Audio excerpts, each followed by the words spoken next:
ഇന്ന് index flat positive closing നൽകിയെങ്കിലും മാർക്കറ്റിലുടനീളം സെല്ലിംഗ് പ്രഷർ പ്രകടമായിരുന്നു. അഡ്വാൻസ് ഡിക്ലൈൻ റേഷ്യോ പരിശോധിച്ചാൽ 1929ഓളം സ്റ്റോക്കുകളിൽ സെല്ലിംഗ് പ്രഷറും 324ഓളം സ്റ്റോക്കുകളിൽ ബൈയിങ് മൊമെന്റവും കാണാൻ സാധിച്ചു. ഇന്ന് ഏറ്റവും അധികം സെല്ലിംഗ് പ്രഷർ വന്നത് മിഡ് ക്യാപ് സ്മോൾ ക്യാപ് ഇൻഡെക്സുകളിലായിരുന്നു. ഈ രണ്ട് ഇൻഡെക്സും 2% ഇടിഞ്ഞു. നിഫ്റ്റി നെക്സ്റ്റ് 50 എന്ന ഇൻഡെക്സ് 1.5% ഇടിഞ്ഞു. ഫോറിൻ ഇൻസ്റ്റിറ്റ്യൂഷണൽ ഇൻവെസ്റ്റർ ഇന്ന് 73 കോടിയുടെ ബൈയിങ്ങും ഡൊമസ്റ്റിക് ഇൻസ്റ്റിറ്റ്യൂഷണൽ ഇൻവെസ്റ്റർ ഇന്ന് 2358 കോടിയുടെ ബൈയിങ്ങുമാണ് ഇന്ത്യൻ മാർക്കറ്റിൽ നടത്തിയത്. ആദ്യം തന്നെ മിഡ് ക്യാപ് സ്മോൾ ക്യാപ് ഇൻഡെക്സിൽ വന്ന ഹെവി സെല്ലിങ്ങിന് പിന്നിലെ കാരണം മനസ്സിലാക്കാം. പല മിഡ് ക്യാപ് സ്മോൾ ക്യാപ് സ്റ്റോക്കുകളും ഓവർ സ്ട്രെച്ച്ഡ് വാല്യൂഷനിലാണ് തുടരുന്നത് എന്നുള്ള ആശങ്ക സെബി പങ്കുവച്ചതിനെ തുടർന്നാണ് ഇന്ന് മിഡ് ക്യാപ് സ്മോൾ ക്യാപ് ഇൻഡെക്സുകളിൽ ഹെവി സെല്ലിംഗ് വന്നത്. Already mid cap small cap mutual ഫണ്ടുകളിലേക്ക് ഹെവി ഫണ്ട് ഇൻഫ്ലോ വരികയാണ്. ഇതൊരു സ്റ്റോക്ക് മാർക്കറ്റ് ബബിളിലേക്ക് നയിച്ചേക്കാമെന്നുള്ള അപായ സൂചനയും സെബി നൽകിയിട്ടുണ്ട്. കഴിഞ്ഞ ഒരു വർഷം കൊണ്ട് മിഡ് ക്യാപ് ഇൻഡെക്സ് 62% റിട്ടേണും സ്മോൾ ക്യാപ് ഇൻഡെക്സ് 57% റിട്ടേണുമാണ് നൽകിയിരിക്കുന്നത്. സ്റ്റോക്ക് മാർക്കറ്റ് ബബിൾ വരികയാണെങ്കിൽ മിഡ് ക്യാപ് സ്മോൾ ക്യാപ് ഫണ്ടുകളിൽ നിന്നും ഹെവി ഫണ്ട് ഔട്ട്ഫ്ലോ ഉണ്ടാകും. ഇതിനെ കേറ്റർ ചെയ്യുന്ന രീതിയിലുള്ള റെമഡിയൽ ആക്ഷനുകളും മിഡ് ക്യാപ് സ്മോൾ ക്യാപ് ഫണ്ടുകളുടെ സ്ട്രെസ് ടെസ്റ്റും നടത്തണമെന്ന് അസോസിയേഷൻ ഓഫ് മ്യൂച്വൽ ഫണ്ടിനോട് സെബി ആവശ്യപ്പെടുകയും ചെയ്തിട്ടുണ്ട്. ഫെബ്രുവരി 2024 വരെ സ്മോൾ ക്യാപ് ഇൻഡെക്സിൽ 2.49 ലക്ഷം കോടിയുടെ fund ഇൻഫ്ലോയും mid cap ഇൻഡെക്സിൽ 2.94 lakh crore രൂപയുടെ ഫണ്ട് ഇൻഫ്ലോയുമാണ് ഉണ്ടായിരിക്കുന്നത്. ഇതോടൊപ്പം തന്നെ സ്മാൾ ആൻഡ് മീഡിയം എൻ്റർപ്രൈസസിലും ചില മാനിപ്പുലേഷൻ നടന്നതായിട്ട് സെബിയുടെ ചെയർപേഴ്സൺ സൂചന നൽകുകയും ചെയ്തിട്ടുണ്ട്. ഈ ന്യൂസുകളുടെ പശ്ചാത്തലത്തിലാണ് ഇന്ന് മിഡ് ക്യാപ് സ്മാൾ ക്യാപ് സ്റ്റോക്കുകളിൽ ഹെവി സെല്ലിംഗ് വന്നത്. അതുപോലെ തന്നെ വളരെ പ്രാധാന്യമർഹിക്കുന്ന മറ്റൊരു റിപ്പോർട്ടാണ് കഴിഞ്ഞ ദിവസം കോട്ടക് ഇൻസ്റ്റിറ്റ്യൂഷണൽ ഇക്വിറ്റീസ് പുറത്തുവിട്ട റിപ്പോർട്ട്. ഈ റിപ്പോർട്ടിൽ പറയുന്നത് PSU സെക്ടറിലെ സ്റ്റോക്കുകളിലെ റാലി ഏകദേശം അവസാനിച്ചെന്നും PSU സെക്ടറിലെ സ്റ്റോക്കുകളിൽ പ്രോഫിറ്റ് ബുക്കിംഗ് നടത്താമെന്നുമാണ് ബ്രോക്കേജ് റിപ്പോർട്ടിൽ പറയുന്നത്.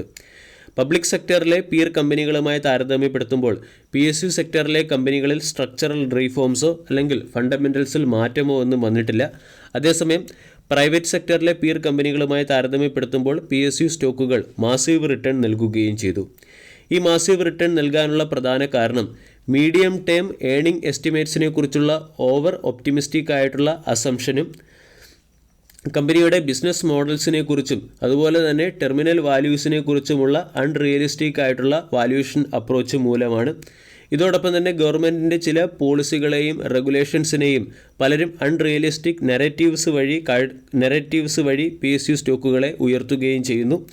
ഇതിൻ്റെ പശ്ചാത്തലത്തിൽ PSU സെക്ടറിലെ സ്റ്റോക്കുകളും വരും സമയങ്ങളിൽ ഇടിഞ്ഞേക്കാമെന്നാണ് കോട്ടക് ഇൻസ്റ്റിറ്റ്യൂഷണൽ ഇക്വിറ്റീസ് പറയുന്നത്.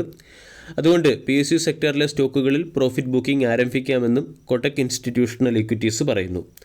IRFC എന്ന സ്റ്റോക്ക് കഴിഞ്ഞ ഒരു വർഷം കൊണ്ട് 400% റിട്ടേണും ഹഡ്കോ, Mangalore refinery and petrochemicals, Ircon international തുടങ്ങിയ സ്റ്റോക്കുകൾ കഴിഞ്ഞ ഒരു വർഷം കൊണ്ട് 300%-അടുത്ത് റിട്ടേണും നൽകി. ഇനി ഫെബ്രുവരി മാസത്തിൽ മ്യൂച്വൽ ഫണ്ടുകൾ ഏതൊക്കെ സെക്ടറിലെ സ്റ്റോക്കുകളിലാണ് ബൈയിങ് സെല്ലിംഗ് നടത്തിയത് എന്നതിനെക്കുറിച്ചുള്ള ഒരു റിപ്പോർട്ട് പുറത്തു വന്നിട്ടുണ്ട്. ഈ റിപ്പോർട്ടിൽ HDFC ബാങ്കിൽ മ്യൂച്വൽ ഫണ്ടുകൾ ഏകദേശം 8400 കോടി രൂപയുടെ ഇൻവെസ്റ്റ്മെൻറ്റ് നടത്തിയിട്ടുണ്ട്. ജനുവരി മാസത്തിൽ മ്യൂച്വൽ ഫണ്ടുകൾ HDFC ബാങ്കിൽ 13500 കോടി രൂപയുടെ ഇൻവെസ്റ്റ്മെൻറ്റാണ് നടത്തിയത്. ഫെബ്രുവരി മാസത്തിൽ 6.01 കോടി ഷെയറുകളാണ് മ്യൂച്വൽ ഫണ്ടുകൾ HDFC ബാങ്കിൻ്റെ 6 കോടി ഷെയറുകളാണ് മ്യൂച്വൽ ഫണ്ടുകൾ വാങ്ങിയത്. ജനുവരി മാസത്തിൽ ഇത് 8.83 കോടിയായിരുന്നു. അതോടൊപ്പം തന്നെ HDFC ബാങ്കിലുള്ള മ്യൂച്വൽ ഫണ്ടുകളുടെ ഹോൾഡിംഗ് 136 കോടിയിൽ നിന്നും 142 കോടി ഷെയറുകളായി ഉയർന്നിട്ടുണ്ട്. അതേസമയം വാല്യൂഷൻ 2.15 ലക്ഷം കോടിയിൽ നിന്നും 2 ലക്ഷം കോടിയായി കുറയുകയും ചെയ്തു. ഏകദേശം 40ഓളം മ്യൂച്വൽ ഫണ്ടുകൾ HDFC ബാങ്കിൽ ഇൻവെസ്റ്റ് ചെയ്തു.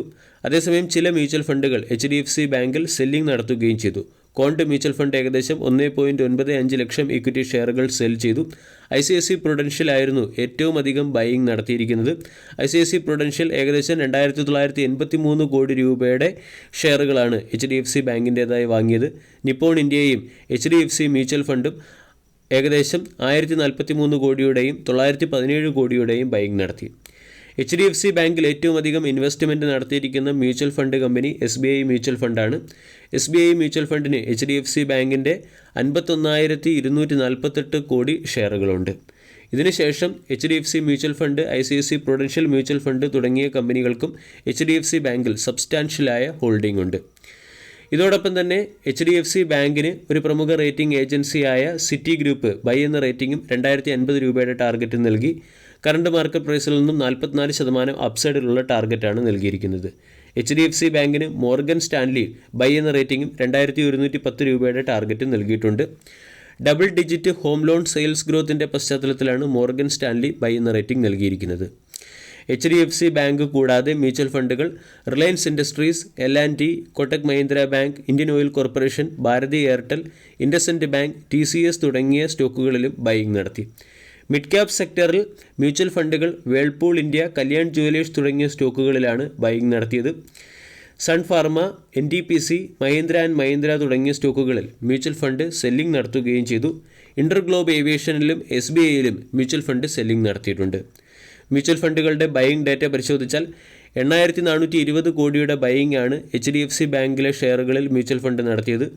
റിലയൻസ് ഇൻഡസ്ട്രീസിൽ 3,753 കോടിയുടെ ബൈയിങ്ങും, വേൾപൂൾ ഇന്ത്യയിൽ 3,000 കോടിയുടെ ബൈയിങ്ങും, L&Tയിൽ 2,544 കോടിയുടെ ബൈയിങ്ങും, കൊട്ടക് മഹീന്ദ്ര ബാങ്കിൽ 2,383 കോടിയുടെ ബൈയിങ്ങും, കല്യാൺ ജുവലേഴ്സിൽ 1,935 കോടിയുടെ ബൈയിങ്ങും, ഇന്ത്യൻ ഓയിൽ കോർപ്പറേഷനിൽ 1,518 കോടിയുടെ ബൈയിങ്ങും, ഭാരതി എയർടെലിൽ 1,444 കോടിയുടെ ബൈയിങ്ങും, സ്വാൻ എനർജിയിൽ 1,010 കോടിയുടെ ബൈയിങ്ങും, ഇൻഡസ്ഇൻഡ് ബാങ്കിൽ 990 കോടി രൂപയുടെ ബൈയിങ്ങും, TCSൽ 973 കോടിയുടെ ബൈയിങ്ങും നടത്തി.